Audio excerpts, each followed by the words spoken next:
Madame la conseillère régionale, Madame, Monsieur conseillers départementaux, chère Catherine, cher Gilles, mes chers collègues élus, mesdames, messieurs les représentants de la gendarmerie, représentants des pompiers, représentants des différentes institutions, mesdames et messieurs. C'est avec une grande émotion et une certaine fierté que je vous retrouve ce soir au Rugby Sporting Club Surgérien. Émotion, car c'est peut-être une dernière pour moi en tant que président de la communauté de communes au Nice Sud. Fierté, car nous honorons ici la montée de ce club de rugby en Fédéral 2 cette année, événement de taille pour un territoire comme le nôtre. Avant tout, je tiens à remercier vivement Christophe Richetta, président du club, et toute l'équipe qui s'investissent au quotidien et qui ont accepté ce soir de nous recevoir au cœur du complexe sportif. Cet ensemble, nous l'avons souhaité, imaginé et voulu afin qu'il se destine bien évidemment aux sportifs du territoire, aux nombreuses associations et clubs, mais aussi à l'ensemble du public scolaire. Au total, près de 1500 élèves utilisent ces infrastructures sportives au moins 2 fois par semaine. Ces équipements sont en surutilisation permanente, donc le besoin d'équipement dont évoquait tout à l'heure Madame le maire de Surgères. Sur ce site, nous avons inauguré cette année un nouveau skatepark, spacieux, sécurisé, et un deuxième mur d'escalade dans un des gymnases. Le projet de salle multisport prend forme, s'affine. La recherche de subventions, aujourd'hui véritable parcours du combattant, je vous l'assure, est engagée. L'appel d'offres pourrait être lancé d'ici à l'été. On espère une ouverture à la rentrée 2021. À travers ces équipements, nous concrétisons notre souhait de maintenir et développer la pratique sportive, mais également, et c'est très important, de conforter une réelle vie associative locale. Les lieux de sport constituent un excellent vecteur d'échange, de rencontres, donc de solidarité. Le sport, c'est l'école de la vie, on y apprend le dépassement de soi, la discipline, la rigueur, le sens de l'effort et du collectif. Que de belles valeurs. Soyez toujours plus nombreux à le pratiquer, mais aussi à venir supporter nos athlètes. Cet instant me permet de féliciter et remercier les présidents et les responsables de clubs ou d'associations, les nombreux bénévoles, bref, toute la grande famille du sport qui anime notre territoire et tisse ensemble ces liens d'amitié qui font la richesse de notre vie sociale. Leur engagement permanent doit être rappelé. Au-delà des nombreux équipements entretenus et modernisés par Nice Sud, la communauté de communes soutient les clubs. Nos moyens modestes nous font privilégier la jeunesse et la formation des éducateurs. 52 661 € ont été attribués en soutien sur ces 2 axes pour l'année 2019 aux clubs sportifs. Le monde associatif, que nous soutenons largement dans la culture, l'enfance, jeunesse, famille, le social, l'insertion, ce vaste tissu est une véritable richesse. Les rencontres, les valeurs entretenues, les services apportés sont indissociables des politiques que nous menons. Merci à tous ces acteurs bénévoles, ou pas, qui contribuent à la qualité de vie, au bien vivre dans nos communes et notre territoire. Nous continuons à proposer des projets adaptés et structurants. Notre projet de territoire, en 2015, suggérait de nombreuses pistes. Cette année, nous avons impulsé la maison de l'enfance à Ballon-Ciré, l'extension du siège social, la salle multisport, le parc d'activités de la Combe, l'accompagnement du projet de méthanisation qui va se terminer dans le prochain mois, et avons finalisé le plan local d'urbanisme intercommunal, enfin programme de l'habitat, communément appelé PLUIH.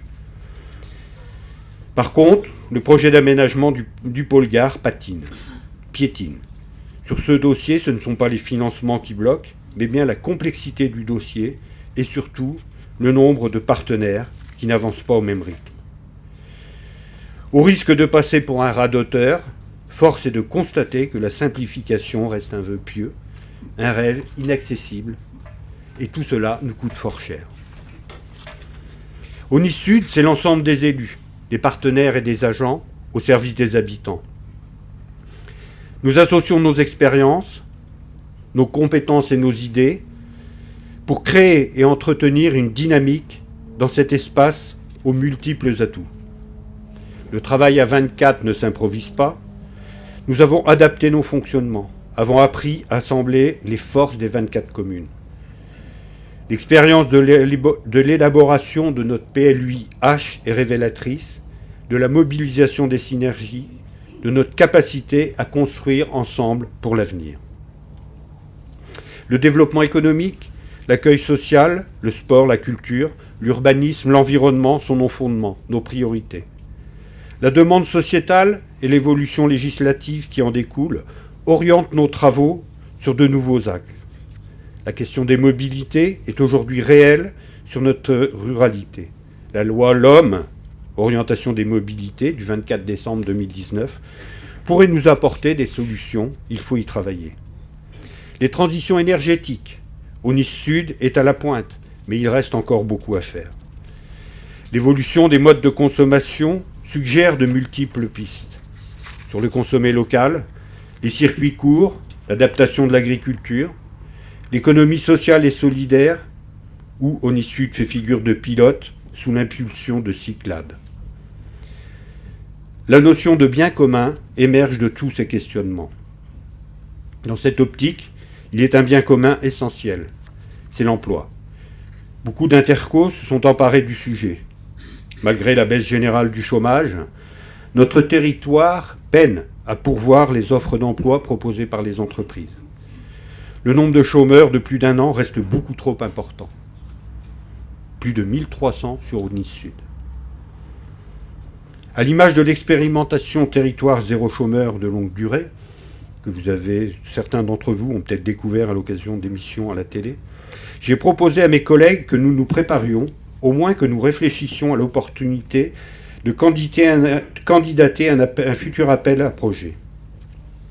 Cette réflexion est en cours et mobilise nombre d'acteurs de l'insertion sociale, de la formation, des institutionnels de l'emploi. C'est un véritable challenge collectif. Dans les semaines à venir, nous allons communiquer plus largement afin d'entraîner et de motiver d'autres intervenants, notamment du monde économique. 2019 a été une année riche pour notre réseau bibliothèque. Maintenant opérationnel, il impulse de nouvelles propositions d'action et d'animation. N'oublions pas que les bibliothèques sont les premières portes d'accès à la culture, surtout dans notre ruralité. Dans cette même logique, le Conservatoire intercommunal de musique au Nice Sud a finalisé son projet d'établissement. L'école de musique de la Petite Nice a été associée dès le début de la démarche et avec un comité de pilotage très ouvert, la réflexion a fixé des objectifs, des ambitions, véritable feuille de route pour le moyen terme. La communauté de communes n'avance pas seule. De nombreux partenaires l'accompagnent dans la mise en œuvre de ses compétences et de ses actions. Bien évidemment, les associations dans toute leur diversité et donc leur richesse, les territoires voisins, dans le cadre de mutualisation ou d'entente, particulièrement au Nice Sud, avec lesquels on est, au Nice Atlantique, avec lequel on est très impliqué, et à un autre niveau, le pôle métropolitain, ou les organismes plus institutionnels, l'Office de tourisme au Nice Marais Poitevin, bien évidemment, le syndicat mixte de SCOT, dont j'ai vu les membres là, le directeur et son équipe, tous les syndicats gémapiens, non, ce ne sont pas de nouveaux extraterrestres, mais bien des opérateurs sur la Gémapie, gestion des milieux aquatiques et prévention des inondations. Dernier cadeau de l'État dans le transfert des compétences. Je vous laisse imaginer la suite. Et enfin, Cyclades, bien évidemment. Merci de tous ces partenariats. Remerciements également à nos agents omniprésents au quotidien, à vos côtés, à nos côtés, et porteurs des vraies valeurs du service public.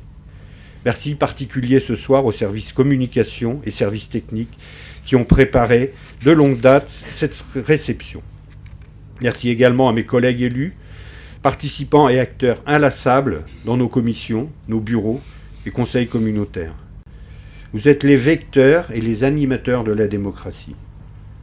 Dans un contexte morose, j'invite chacun à porter un regard positif sur les événements du quotidien, assaillis d'informations, plus ou moins négatives, nous ne voyons plus le bien, le beau. Nous devons aussi faire preuve de bienveillance.